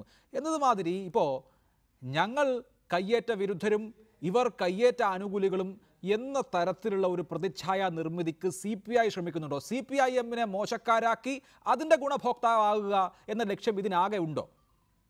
അങ്ങനെ ഒരു അവിവേകപൂർണമായ ഒരു നിലപാട് എടുക്കാൻ സാധിക്കില്ല ഒരു മുന്നണിക്ക് എന്ന് പ്രവർത്തിക്കുമ്പോൾ. പ്രത്യേകിച്ച് ഇവിടെ സംഭവിച്ചിട്ടുള്ള എന്താണ്, ശ്രീറാം വെങ്കട്ടരാമൻ എന്ന ഒരു ചെറുപ്പക്കാരൻ അവിടെ സബ് കളക്ടറായിട്ട് ചെല്ലുകയും അദ്ദേഹം ചില കയ്യേറ്റങ്ങൾ ഒഴിപ്പിക്കാനുള്ള ശ്രമം തുടങ്ങുകയും ചെയ്തപ്പോൾ ഈ സംസ്ഥാനം ഭരിക്കുന്ന പ്രധാനപ്പെട്ട പാർട്ടി, അതായത് CPMന്റെ പ്രാദേശിക നേതാക്കൾ, മണി അടക്കമുള്ള ആളുകൾ അതിനെ നിശിതമായി വിമർശിക്കുകയും, മണി അന്ന് മന്ത്രി ആയിട്ടില്ല, മന്ത്രിയാകുന്നതിന് മുമ്പ് തന്നെ മണി അതിഘോരമായി വിമർശിച്ചു. അദ്ദേഹം മന്ത്രിമാരായ സുനിൽ കുമാറിനും ചന്ദ്രശേഖരനും വിവരമില്ല എന്നൊക്കെ മൈക്ക് വെച്ച് പ്രസംഗിച്ചു. ഉത്തരവാദിത്തമുള്ള ഒരു പാർട്ടിയുടെ പ്രധാനപ്പെട്ട നേതാവാണ്, സംസ്ഥാന സെക്രട്ടേറിയറ്റ് മെമ്പറായിരിക്കുന്ന മണി, മന്ത്രിയാകാൻ പോകുന്ന തൊട്ടു മുമ്പുള്ള മണി. അങ്ങനെ ഒരു പ്രസ്താവന നടത്തുകയും രണ്ട് പാർട്ടികൾ തമ്മിലുള്ള ബന്ധം സാമാന്യം മോശമാകിച്ചു. അതിനുശേഷമാണ് മണി മന്ത്രിയാകുന്നത്. മന്ത്രിയായ ശേഷവും അദ്ദേഹത്തിന്റെ കീഴ് സിൽബന്ധികളും ഈ രീതിയിലുള്ള ഭീഷണിയും വെല്ലുവിളിയും ഒക്കെ നടത്തി. അതിനെ തുടർന്നാണ് ബഹുമാനപ്പെട്ട മുഖ്യമന്ത്രി തിരുവനന്തപുരത്ത് യോഗം വിളിച്ചുകൂടി സബ് കളക്ടറെ സ്ഥലം മാറ്റുകയില്ല എന്ന് ഉറപ്പു പറയുകയും കയ്യേറ്റം ഒഴിപ്പിക്കുന്നതിന് എല്ലാവിധ പിന്തുണയും പ്രഖ്യാപിക്കുകയും ചെയ്തു. അത് പ്രഖ്യാപിക്കുമ്പോൾ തന്നെ നമുക്കറിയാം ഈ എന്താണ് സംഭവിക്കാൻ പോകുന്നത്. അത് തന്നെ സംഭവിച്ചു. അതാണ് ഈ കഴിഞ്ഞ ദിവസങ്ങളിലൊക്കെ നമ്മൾ കണ്ടത്. ഇവിടെ എന്താണ് സംഭവിച്ചതെന്ന് വെച്ചാൽ വളരെ വ്യക്തമാണ്. CPMന്റെ പ്രാദേശിക നേതൃത്വം ഒരു കാരണവശാലും കയ്യേറ്റം ഒഴിപ്പിക്കാൻ കഴിയുകയില്ല എന്ന ഉറച്ച നിലപാടെടുത്തിരിക്കുകയാണ്. അതെന്തുകൊണ്ടാണെന്ന് അവരോട് തന്നെ ചോദിക്കണം. അതാണ് ഇവിടുത്തെ പ്രശ്നം. ഇടതുമുന്നണിയുടെ പ്രഖ്യാപിത നയത്തിനെതിരായിട്ട് ഒരു പാർട്ടിക്ക് പ്രാദേശികമായിട്ട് എന്തുകൊണ്ട് ഇങ്ങനെ ചെയ്യാൻ കഴിയുന്നു? ഇനി പ്രാദേശികമായിട്ട് അങ്ങനെ ഒരു അവിവേകപൂർണമായ നിലപാട് പാർട്ടിയുടെ കീഴ്ഘടകങ്ങൾ എടുക്കുകയാണെങ്കിൽ അവരെന്തുകൊണ്ട് മേൽഘടകത്തിന് തിരുത്താൻ കഴിയുന്നില്ല. അവരെന്തുകൊണ്ടും നേർവഴിക്ക് കൊണ്ടുവരാൻ കഴിയുന്നില്ല. ഇവിടെ കുരിശ് പൊളിച്ചല്ല പ്രശ്നം, കയ്യേറ്റം ഒഴിപ്പിക്കാനുള്ള കുരിശിനോടുള്ള സ്നേഹമല്ലോ. ഇവിടെ കത്തോലിക്ക സഭയോ യാക്കോബായ സഭയോ അല്ലെങ്കിൽ മാർത്തോമ സഭയോ ഏതെങ്കിലും സഭയോ ഈ കുരിശ് കൃഷിയെ അനുകൂലിക്കുന്നുണ്ടോ? ഈ 25 അടി ഉയരമുള്ള കുരിശ് റവന്യൂ ഭൂമിയിൽ കയ്യേറി സ്ഥാപിച്ചതിന് ഏതെങ്കിലും ഒരു മെത്രാനോ മെത്രാപോലിത്തയോ അനുകൂലിച്ചിട്ടില്ല, അനുകൂലിക്കാൻ പറ്റില്ല. കുരിശ് ഒടിക്കുന്ന ടിവിയിൽ കണ്ടപ്പോൾ വിഷമം തോന്നിയെന്നാണ് ആലഞ്ചേരി പിതാവ് പറഞ്ഞു. മറ്റു പിതാക്കന്മാരൊക്കെ അങ്ങനെ പറഞ്ഞു. അത് ടിവിയിൽ കണ്ടതാണ് ബുദ്ധിമുട്ട്, അല്ലാണ്ട് കുരിശ് മാറ്റിയതല്ല. റവന്യൂ ഭൂമിയിൽ കുരിശ് കൃഷി നടത്തണമെന്ന് ഇതുവരെ ഒരു മെത്രാനും പറഞ്ഞിട്ടില്ല, ഒരു വൈദികനും പറഞ്ഞിട്ടില്ല, ഒരു വിശ്വാസിയും പറയുകയില്ല. ഫേസ്ബുക്കിലൊക്കെ നോക്കിയാൽ കാണാം. ഈ കുരിശ് നീക്കം ചെയ്യാൻ ഏറ്റവും ശക്തമായിട്ട് ന്യായീകരിച്ചിട്ടുള്ളത് അനുകൂലിച്ചിട്ടുള്ളത് ക്രിസ്തീയ സഭാവിശ്വാസികളാണ്. ആർക്കും അതിനെ ന്യായീകരിക്കാൻ കഴിയുകയില്ല. അങ്ങനെ ഒരു ഘട്ടത്തിൽ എന്തിനു വേണ്ടിയിട്ടാണ് ഇവിടെ മതവികാരം ആളിക്കത്തിക്കാനായിട്ട് പിണറായി വിജയനും അദ്ദേഹത്തിന്റെ ആളുകൾ ശ്രമിക്കുന്നത്? അവർക്കാണല്ലോ കുരിശോടിച്ചാൽ ഇത്ര ബുദ്ധിമുട്ട്. ഈ മെത്രാനെ നികൃഷ്ട ജീവി എന്ന് വിളിച്ച പിണറായി വിജയൻ എന്തുകൊണ്ടാണ് ഇപ്പൊ കുരിശിനെ കുറിച്ച് വേവലാതിപ്പെടുന്നത്? അത് മാത്രമല്ല, ഇവിടെ എന്തൊക്കെ ചെയ്തു, രൂപത അതിരൂപത എന്നൊക്കെ പറഞ്ഞ് ആക്ഷേപിച്ച ആളുകളില്ലേ? യേശുവിലാണ് വിശ്വാസം, കീശയിലാണ് എന്നെ ആശ്വാസം എന്ന് പാടിയ മഹാകവികളില്ലേ? ഇവരൊക്കെ ഇപ്പൊ കുരിശിനെ കുറിച്ച് ആലോചിച്ച് വേവലാതിപ്പെടുകയും മതവികാരം വ്രണപ്പെട്ടതിൽ വ്യാകുല ചിത്തരായിരിക്കുകയും ചെയ്യുന്നു. ക്രിസ്ത്യാനികളുടെ ആരും വികാരം വ്രണപ്പെട്ടില്ല. വ്രണപ്പെട്ടത് CPM-കാരുടെ വികാരമാണ്, കയ്യേറ്റക്കാരുടെ വികാരം വ്രണപ്പെട്ടു. അല്ല, അത് ഇത് ഈ കുരിശ് പൊളിച്ചതിന്റെ തൊട്ട് പിറ്റേന്നുള്ള ദിവസങ്ങളിൽ തന്നെ ഉയർത്തപ്പെട്ടിട്ടുള്ള വിമർശനമാണ്. പക്ഷേ ഹരീഷ് വാസുദേവൻ, നമുക്കറിയാവുന്നതുപോലെ നിയമസഭാ കമ്മിറ്റികളുടെ റിപ്പോർട്ടുകളൊന്നും അതിന്റെ ശുപാർശകളൊന്നും അങ്ങനെ തന്നെ നടപ്പാക്കാറില്ല. പക്ഷേ ഈ സാഹചര്യത്തിൽ മുല്ലക്കര രത്നാകരൻ അധ്യക്ഷനായ സമിതി കൊടുത്തിട്ടുള്ള ശുപാർശകൾക്ക് നല്ല പ്രസക്തിയുണ്ട്. ഒന്ന്, മൂന്നാറിന് വേണ്ടി മാത്രമായി ഒരു പരിസ്ഥിതി നയമുണ്ടാകുക. 2, മൂന്നാറിന് വേണ്ടി മാത്രമായി കെട്ടിട നിർമ്മാണ ചട്ടം ഉണ്ടാകുക, അതിന് പൂർണ്ണമായ നിയമപരിരക്ഷ ഉണ്ടാകുക. ഇനി അവിടെ റിസോർട്ട്, ഹോട്ടൽ തുടങ്ങിയ പുതിയ നിർമ്മാണ പ്രവർത്തനങ്ങൾ ഒരു തരത്തിലും നടത്താതിരിക്കുക, അത് അനുവദിക്കാതിരിക്കുക. ക്വാറിയിങ്, മൈനിങ് പോലെയുള്ള കാര്യങ്ങൾ ഒരു തരത്തിലും നടത്താതിരിക്കുക, അത് അനുവദിക്കാതിരിക്കുക. ഇതിനൊക്കെ ഒരു ചട്ടക്കൂട് ഉണ്ടാക്കുന്ന വിധത്തിലുള്ള ഒരു നിയമനിർമ്മാണം ശുപാർശ ചെയ്തിരുന്നു. ഇപ്പോൾ CPM-ഉം CPI-യും ഏതാണ് വലിയ കയ്യേറ്റം, ഏതാദ്യം ഒഴിപ്പിക്കും തുടങ്ങിയ കാര്യങ്ങളിൽ ചർച്ച ചെയ്യുന്നു എന്നതിനപ്പുറത്ത് ഇത്തരത്തിൽ ഇപ്പോൾ അനിവാര്യമായി നടപ്പാക്കിയാൽ ഒരുപക്ഷെ മൂന്നാറിനെ രക്ഷപ്പെടുത്താൻ കഴിയുന്ന കുറേ നിർദ്ദേശങ്ങളുണ്ട്. അത് നടപ്പാക്കുന്ന കാര്യത്തിൽ യാതൊരു തരത്തിലുള്ള ശുഷ്കാന്തിയും കാണിക്കാത്തതിൽ നിന്ന് എന്ത് മനസ്സിലാക്കണം? അഭിലാഷ്, അതിന് തൊട്ടു മുമ്പ് 1 മിനിറ്റ് ഞാൻ നേരത്തെ പറഞ്ഞ വാക്കുകൾ ഒരുപക്ഷെ ശ്രീ ജേക്കബ് ജോർജ് ഉൾപ്പെടെ തെറ്റിദ്ധരിച്ചിട്ടുണ്ട് എന്ന് എനിക്ക് തോന്നുന്നു. CPI മൂന്നാർ ഓപ്പറേഷന് പിന്തുണ പ്രഖ്യാപിക്കുകയും റവന്യൂ മന്ത്രി നേരിട്ട് കോടതി കേസുകൾ മോണിറ്റർ ചെയ്യുന്ന തരത്തിലുള്ള സപ്പോർട്ട് നൽകുകയും ചെയ്ത അത് പാർട്ടി ഒരുപക്ഷെ അവരുടെ ഇമേജ് ബിൽഡിങ്ങിന് ഉപകാരപ്പെട്ടേക്കാം എന്ന് ഞാൻ പറഞ്ഞത്, അത് ലക്ഷ്യവും ഉണ്ടായേക്കാം എന്ന് ഞാൻ പറഞ്ഞത് CPM-നെ താറടിച്ചു കാണിച്ചുകൊണ്ടുള്ള ഒരു ഇമേജ് ലക്ഷ്യമാകണമെന്നില്ല. കാരണം ആരുടെയെങ്കിലും ഇമേജ് നഷ്ടപ്പെടുമ്പോൾ മാത്രമാണ് ഇമേജ് കിട്ടുന്നതെങ്കിൽ ഇവിടെ CPM, CPI ഉൾപ്പെടെയുള്ള ഇടതുമുന്നണി മുന്നോട്ട് വെച്ച ഇലക്ഷൻ മാനിഫെസ്റ്റോയിൽ പറഞ്ഞിരിക്കുന്ന ഒരു കാര്യം CPI നടപ്പാക്കാൻ ഇറങ്ങുകയും അത് നടപ്പാക്കുകയും ചെയ്താൽ ഇമേജ് വാസ്തവത്തിൽ നഷ്ടപ്പെടേണ്ടത് കയ്യേറ്റക്കാർക്ക് മാത്രമാണ്. CPM-ന് ഇമേജ് നഷ്ടപ്പെടുന്നുണ്ടെങ്കിൽ അതിൽ CPM അതിനകത്തൊരു പക്ഷം പിടിച്ച് നേരത്തെ ശ്രീ ജയശങ്കർ പറഞ്ഞതുപോലെ ആദ്യം രംഗത്ത് വന്നത് റവന്യൂ മന്ത്രിക്കെതിരെ ശ്രീ M.M. മണി പരസ്യമായ പ്രസ്താവനയിലൂടെയാണ്. ഇനി വിഷയത്തിലേക്ക് വന്നാൽ CPIയെ സംബന്ധിച്ചിടത്തോളം നമുക്കറിയാം, ഈ കേസിൽ മാത്രമല്ല അതിരപ്പള്ളി മുതൽ കേരളത്തിലെ ഒട്ടുമിക്ക പരിസ്ഥിതി പ്രശ്നങ്ങളിലെല്ലാം തന്നെ CPI ഒന്നാം രംഗത്ത് തന്നെ പരിസ്ഥിതി പ്രവർത്തകരോടൊപ്പം ഉണ്ടായിരുന്നു. ഞാൻ ഒരു പാർട്ടിയെ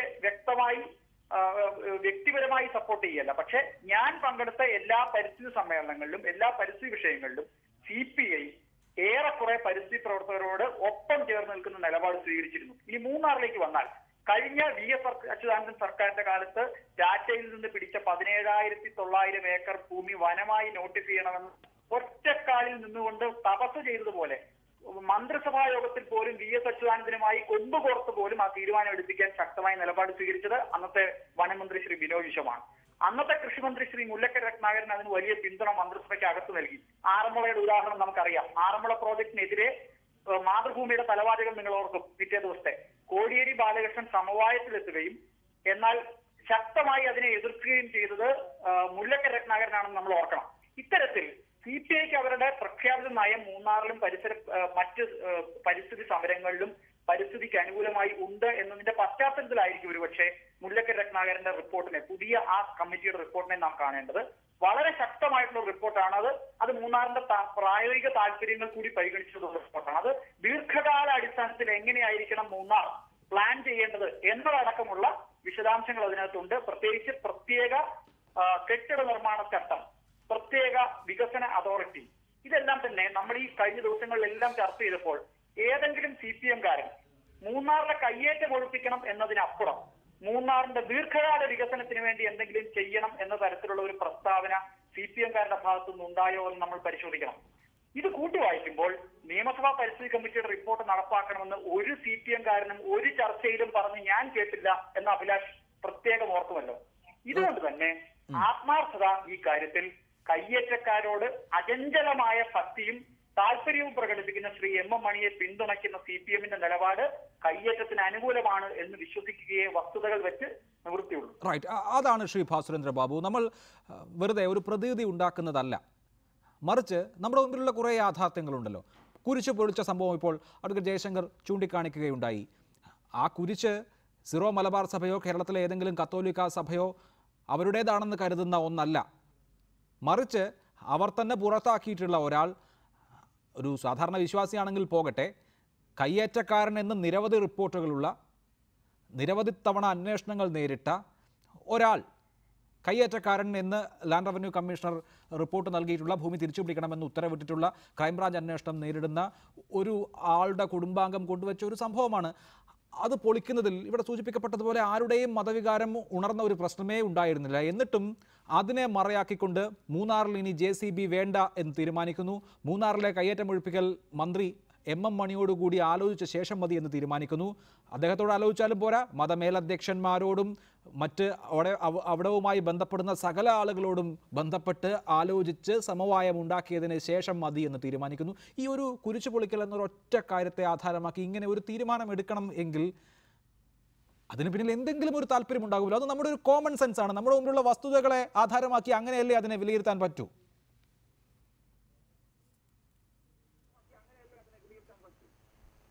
ഇത് തന്നെയാണ് ഞാൻ പറഞ്ഞു വന്നത്. ഇതുവരെ ശ്രീ ഹരീഷ് വാസുദേവനും അതുപോലെ തന്നെ അഭിലാഷും ഒക്കെ ഷെയർ ചെയ്യുന്ന ആ വികാരത്തിൻ്റെ സവിശേഷത ഞാൻ നേരത്തെ അതിൻ്റെ ഭാഗികമായി സൂചിപ്പിച്ചു. എങ്കിലും ഒരു വലിയ ഭൂമി കയ്യേറ്റക്കാരനെ അപ്പുറത്ത് നിങ്ങൾ പ്രതിഷ്ഠിക്കുന്നു. എങ്ങനെ പ്രതിഷ്ഠിക്കുന്നു?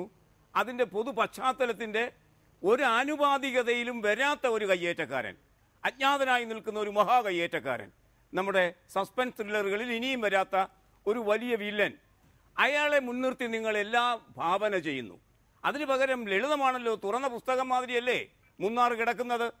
ആ മൂന്നാറിലെ ഏറ്റവും വലിയ കയ്യേറ്റക്കാരൻ ഇപ്പോൾ നോക്കുമ്പോൾ ടാറ്റയാണ്.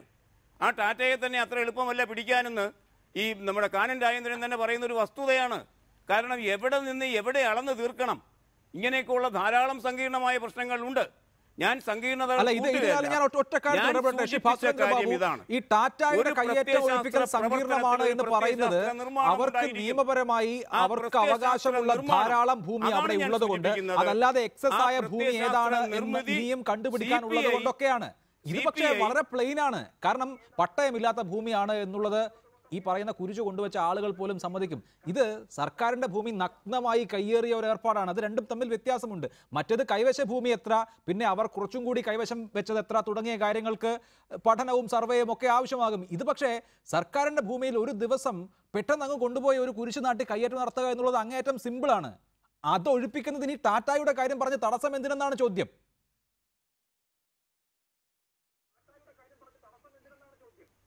ഞാൻ അതിലേക്ക് തന്നെയാണ് വരാവുന്നത്. ഇപ്പോൾ താങ്കൾ അത് എളുപ്പം പറഞ്ഞു. ഞാൻ ചോദിക്കട്ടെ, ഈ കുരിശ് കൊണ്ടുവച്ചത് ടോം സക്കറിയാണെന്ന് നമുക്ക് സങ്കല്പിക്കുക. അങ്ങനെ കഴിയുള്ളൂ. അങ്ങനെ സങ്കല്പിച്ചുകൊണ്ട് ഒരു നോട്ടീസ് അവിടുത്തെ തഹസീൽദാർ കൊടുക്കുകയുണ്ടായി അദ്ദേഹത്തിന്. ഹരീഷ് വാസുദേവനും അത് കേൾക്കണം. അതിന് ടോം സക്കറിയ പറഞ്ഞ മറുപടി എന്തായിരുന്നു? സ്പിരിറ്റ് ഓഫ് ജീസസുകാരൻ പറഞ്ഞത്, ഞങ്ങൾ അവിടെ കുരിശൊന്നും വെച്ചിട്ടില്ല, ഞങ്ങളുടേതല്ല. ഇനിയും നിങ്ങളിതിങ്ങനെ നോട്ടീസ് അയച്ചാൽ എന്താ പറയുക, മാനനഷ്ടത്തിന് കേസെടുക്കും. ഇതാണ് അദ്ദേഹം പറഞ്ഞത്. നിശ്ചയമായും അത് പൊളിക്കണം. ആർക്കാണ് അതിന് എതിരുണ്ടാവുക? പൊളിക്കുക തന്നെ വേണം. കാരണം കയ്യേറുക, എന്നിട്ട് നിരുത്തരവാദപരമായി ഞങ്ങളല്ലെന്ന് പറയുക, ഒത്താലൊക്കട്ടെ എന്ന് വിചാരിക്കുക, ഇതൊക്കെ മൂന്നാറിൽ നടന്നുകൊണ്ടിരിക്കുന്നുണ്ട്. ഞാനും അക്സെപ്റ്റ് ചെയ്യുന്നു. ഇനി പൊളിക്കണമെന്ന് തീരുമാനിക്കുന്നു നമ്മുടെ ശ്രീറാം വെങ്കടേഷ്, അല്ലെങ്കിൽ ശ്രീറാം എന്ന് പറയുന്ന സബ് കളക്ടർ, അദ്ദേഹം അതിനുവേണ്ടി പോകുമ്പോൾ എന്തിനായിരുന്നു ഈ മാധ്യമ പ്രവർത്തകർ?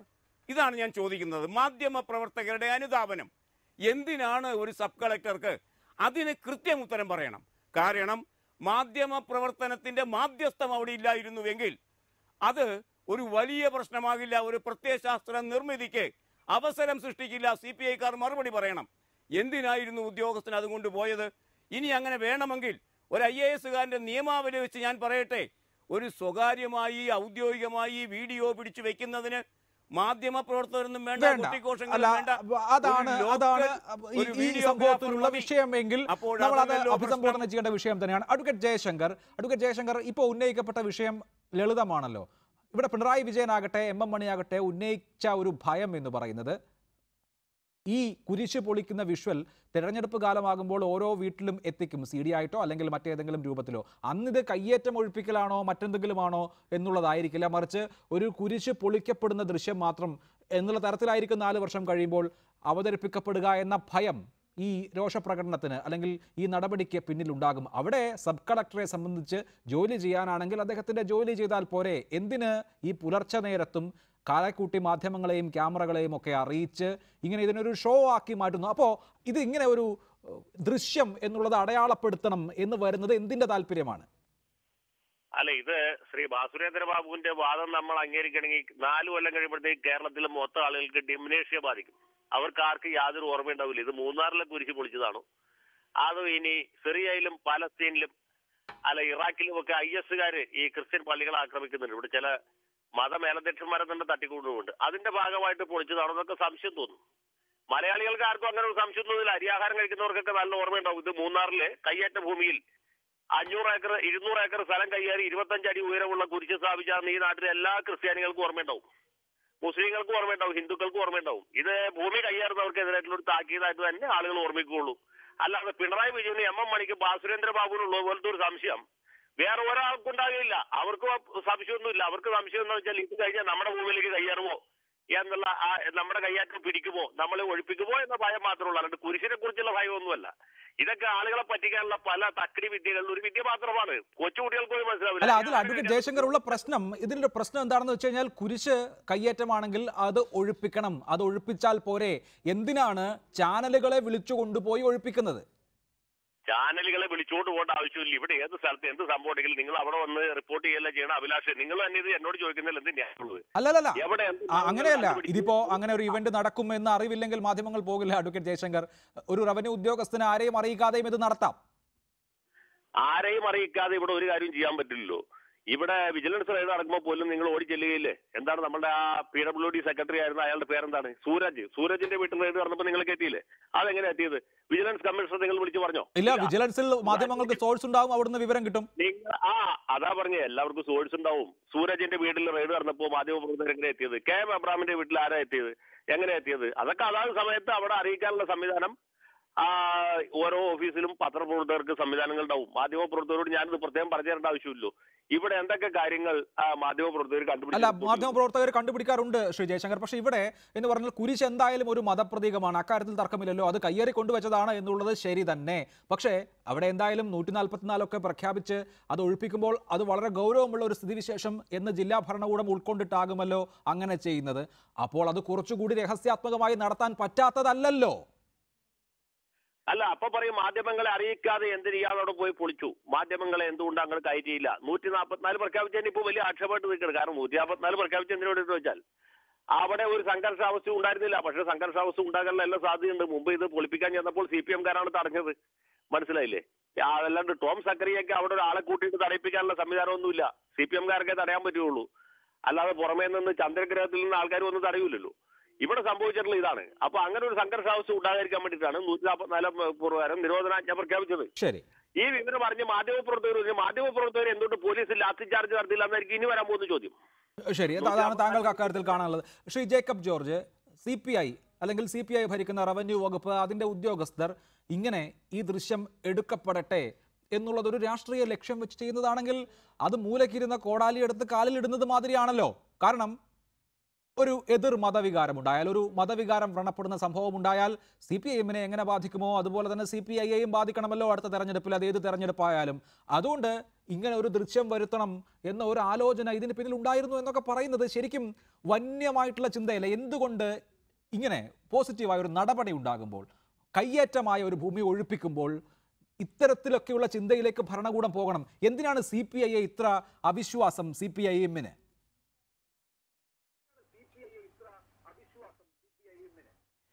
അഭിലാഷേ, ഒരു കുരിശ് പൊളിക്കുക എന്നുള്ളത്, ഇപ്പം ഞാനൊരു നല്ല മർത്തമ ക്രിസ്ത്യാനിയാണെന്നാണ് വെയ്പ്പ്. നമ്മൾ പറയാമല്ലോ, ഒരു ക്രിസ്ത്യാനി എന്ന നിലയ്ക്കല്ല, അതൊരു മതപരമായ ഒരു സിമ്പലാണ്. ആ ഒരു കുരിശ് JCB കൊണ്ട് തകർക്കുക എന്നുള്ളത് ഇന്നല്ല, നേരത്തെ അഭിലാഷ് തന്നെ പറഞ്ഞതുപോലെ കുറേ കഴിയുമ്പോഴത്തേക്ക് പിണറായി സർക്കാരേ കുരിശ് തകർത്ത സർക്കാരാണ്, പിണറായി കുരിശ് തകർത്ത ആളാണ് എന്ന മുദ്ര പിണറായിയുടെ രാഷ്ട്രീയത്തിൽ ചാപ്പ് കുത്തുമായിരുന്നു.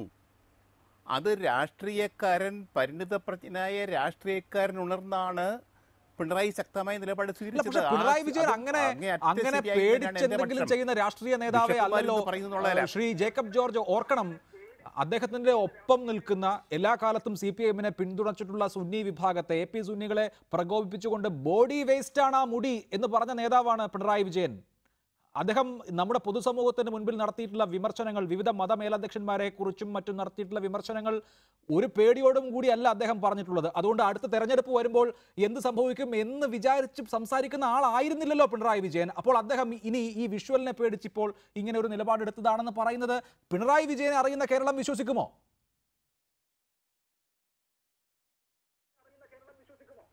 അല്ല, കേരള രാഷ്ട്രീയ ഭൂമിക അതിൻ്റെ അകത്ത് മതം എന്തുമാത്രം കളി കളിക്കുന്നുണ്ട് എന്നുള്ള കാര്യം നമുക്ക് ആരും പറഞ്ഞു തരേണ്ട കാര്യമില്ലല്ലോ അഭിലാഷ്.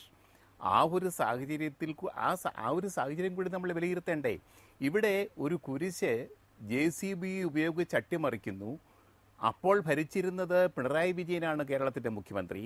അദ്ദേഹമായിരുന്നു ഇവിടുത്തെ ആഭ്യന്തര വകുപ്പിന് ചുമതലയുള്ളയാൾ എന്ന് ചരിത്രം രേഖപ്പെടുത്തുമ്പോൾ തീർച്ചയായിട്ടും അത് അപകടകരമാണ്. ഒരു പക്ഷേ എന്താണെങ്കിലും ശരി, പിണറായി വിജയൻ എന്ത് വിചാരിച്ചാലും ശരി, ആ നിശ്ചിത നിമിഷത്തിൽ അദ്ദേഹം അത് അപകടകരമാണെന്ന് കണ്ടു. പിന്നീട് അത് ആവർത്തിച്ചിട്ടില്ലല്ലോ, അത് തെറ്റായിപ്പോയെന്ന് പിന്നീട് അദ്ദേഹം പറഞ്ഞില്ലല്ലോ. ആ നിമിഷം അദ്ദേഹം പ്രതികരിച്ചത് അങ്ങനെയാണ്. അത് അദ്ദേഹത്തിൻ്റെ രാഷ്ട്രീയക്കാരൻ്റെ പ്രവർത്തനമാണ്, യാതൊരു സംശയമില്ല. അത് ശരി തന്നെയാണ്. പിന്നെ വേറൊരു കാര്യമുണ്ട്, നമ്മളെ ബിഷപ്പുമാർ, മർത്തോമ സഭയിലെയും കത്തോലിക്ക സഭയിലെയും സീറോ മലബാർ സഭയിലും ഒക്കെ ബിഷപ്പുമാർ അതിനോട് യോജിച്ചില്ല. കാരണം അവർക്കൊരു വലിയ ഭീഷണിയാണ് ഇതുപോലെയുള്ള സമാന്തര പുതിയ പുതിയ സഭകൾ കുരിശും വെച്ചും കൊണ്ട് സ്ഥലം കയ്യേറുക. ഇതൊക്കെ ഭയങ്കര കച്ചവടമാണ്. ഈ കച്ചവടം ഏറ്റവും കൂടുതൽ ബാധിക്കുന്നത് നിലവിലുള്ള എസ്റ്റാബ്ലിഷ്ഡ് ചർച്ചുകൾ, സഭകളെയാണ്. അതുകൊണ്ടാണ് ആ സഭകൾ ഇതുപോലൊരു നിലപാടെടുത്തത്. അത് അല്ലാതെ വേറെ ഒന്നും കൊണ്ടല്ല. ഇതൊരു കത്തോലിക്ക സഭയുടെ കുരിശാണെങ്കിലോ, നിലയ്ക്കൽ പള്ളിയിൽ നടന്ന സംഭവങ്ങൾ നമുക്കറിയാം. ഇവിടെ ശ്രീ ഭാസുരേന്ദ്ര ബാബു ഈ കുരിശ് പൊളിക്കലിനെ ഒരു നിമിത്തമാക്കിയതാണ് ഇപ്പോഴത്തെ റവന്യൂ വകുപ്പിന്റെ നടപടികൾ നിർത്തിവെക്കാൻ എന്ന് സംശയിക്കാൻ ഒട്ടനവധി കാരണങ്ങളുണ്ട്. ഈ കുരിശ് പൊളിക്കൽ കൊണ്ട് മതവികാരം വ്രണപ്പെട്ടതായി കേരളത്തിലെ ഒരൊറ്റ ക്രൈസ്തവ സഭ പോലും പറഞ്ഞിട്ടില്ല. ഇവിടെ എത്ര ക്രൈസ്തവ സഭയുണ്ട് എന്ന് നമുക്കറിയാം. വിവിധ ധാരകളിലുള്ള മതമേലധ്യക്ഷന്മാരുണ്ട്. അവരൊക്കെ കയ്യേറ്റത്തെ കയ്യേറ്റമായി കാണണം എന്ന നിലപാടെടുത്തിട്ടുള്ളവരാണ്. എന്ന് മാത്രമല്ല, ഈ കുരിശ് സംഭവം ഉണ്ടായതിൻ്റെ അടുത്ത ദിവസമാണ് കത്തോലിക്ക മെത്രാൻ സമിതി ഈ കുരിശ് കൊണ്ടുവച്ച ആ സ്പിരിറ്റ് ഇൻ ജീസസുമായി യാതൊരു തരത്തിലുള്ള ബന്ധവും പാടില്ല, അങ്ങനെ ബന്ധമുണ്ടായാൽ അവരെ കത്തോലിക്ക സഭയിൽ നിന്ന് പുറത്താക്കുമെന്നൊരു സർക്കുലർ തന്നെ പുറപ്പെടുവിച്ചിട്ടുള്ളതെന്ന് നമ്മൾ ഓർക്കണം. അപ്പോൾ ഒരു മതവിഭാഗത്തിൻ്റെയും ഒരു മതമേലധ്യക്ഷൻ്റെയും വികാരം വ്രണപ്പെടാതെ തന്നെ മതവികാരം വ്രണപ്പെട്ടു എന്ന ഒരു വിലയിരുത്തൽ സംസ്ഥാന സർക്കാർ എടുക്കുന്നുണ്ട് എങ്കിൽ ഇപ്പോൾ നടക്കുന്ന നടപടികൾ നിർത്താനുള്ള ഒരു നിമിത്തം എന്നുള്ളത് മാത്രമായാലേ കാണാൻ സാധിക്കൂ.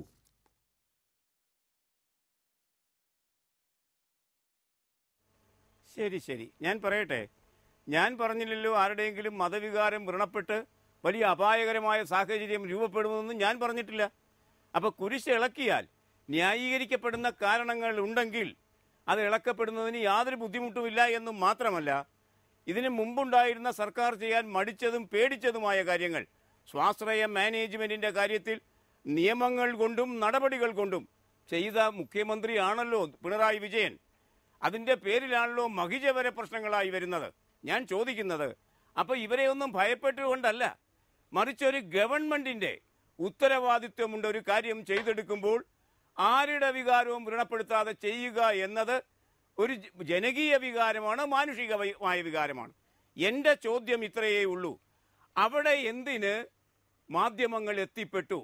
അതിന് ജയശങ്കർ പറഞ്ഞു, മാധ്യമങ്ങളില്ലാത്ത സ്ഥലം എവിടെയാണ്? ശരിയാണ്, മാധ്യമങ്ങൾ അതിൻ്റെ തുറുകണ്ണ് 24 മണിക്കൂറും തുറന്നു വെച്ചിരിക്കുന്ന ഒരു സംസ്ഥാനമാണ് കേരളം. വാർത്താ ലോകമാണ് കേരളം. ശരിയാണ്. അങ്ങനെയാണെങ്കിൽ രണ്ടാമത്തെ കുരിശെടുത്തത് മരണമായിരുന്നല്ലോ വക്കീലെ. എന്തേ രണ്ടാമത്തെ കുരിശെടുത്തത് വന്നില്ല? രണ്ടാമത്തെ കുരിശ് എടുത്ത് കളഞ്ഞത് ഞാൻ ആധികാരികമായി തന്നെ പറയുന്നു, എൻ്റെ വ്യക്തിഗതമായ അനുമാനമാണ്, അത് പോലീസാണ് എടുത്തു കളഞ്ഞത്. അതുമാത്രമല്ല, വെച്ചവരെ പിടിക്കുകയും ചെയ്തു. എന്തേ അത് മാധ്യമങ്ങളിൽ വന്നില്ല? വരാത്തതിന് കാരണം അത് ഔചിത്യബോധത്തോടെ, ആധികാരികതയോടെ, ഉത്തരവാദിത്വത്തോടെ എടുത്തു കളഞ്ഞു. ആദ്യത്തേത് ഔചിത്യമില്ലാതെ, ആധികാരികതയില്ലാതെ, ഉത്തരവാദിത്വമില്ലാതെ പൊളിച്ചു. രണ്ടും രണ്ട് പ്രത്യയശാസ്ത്ര നിർമ്മാണങ്ങളാണ് ഉണ്ടാക്കുന്നത്. ശരി, അതിൻ്റെ മേൽ ഞഞ്ഞാ പറയരുത്. അപകടങ്ങൾ ഒഴിവാക്കിയതിന് നിങ്ങൾ നന്ദി പറയേണ്ടത് പിണറായി വിജയനോടാണ്. റൈറ്റ്. ഞാൻ ജയശങ്കറിലേക്ക് പോകുന്നതിന് മുൻപ് ശ്രീ ഹരീഷ് വാസുദേവൻ, ഇവിടെ റവന്യൂ വകുപ്പിന്റെ അല്ലെങ്കിൽ റവന്യൂ ഉദ്യോഗസ്ഥരുടെ ഭാഗത്തു നിന്നുണ്ടായിട്ടുള്ള അനൗചിത്യത്തെയും അനവധാനതയെയും മുഖ്യമന്ത്രി തിരുത്തിയതാണ് എന്നുള്ളതാണ് ഒരു പോയിന്റ്. അത് അങ്ങനെ കാണാൻ തയ്യാറുണ്ടോ? തയ്യാറില്ല. കാരണം വസ്തുതകൾ അതിന് മറിച്ചാണ് പറയുന്നത്. ഒന്ന്, ശ്രീ സബ് കളക്ടർ ശ്രീറാം ഈ സംഭവ സ്ഥലത്ത് പോയിട്ടില്ല.